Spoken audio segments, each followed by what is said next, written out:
Այս տարածքիդ համար 1 միլիոն ենք տալիս։ Այսքան շատ վարձ։ Հա, բայց դե հասկանում ես, դրա դիմաց ընտրություններին ձայնդ պետքա մեզ տաս։ Բոլորդ, ընտանիքդ, հարազատներդ, դե գիտես։ Հա, իհարկե։ Մեր ամբողջ ընտանիքի քվեն ձերն է։ Դե դու այսօրվանից մեր մոտ գրանցված աշխատող ես։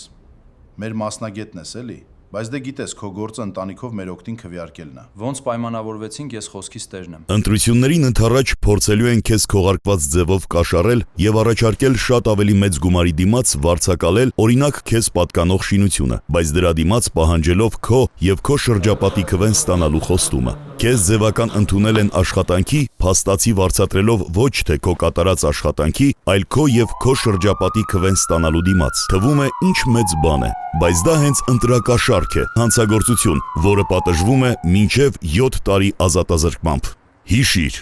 երբ քաղաքական ուժը քո ձայնը գնում է քեզնից, դու դադարում ես ընկալվել որպես իրավունք ունեցող անձ։ Փոխարենը սկսում ես դիտվել որպես գործիք, պարզապես նպատակին հասնելու միջոց։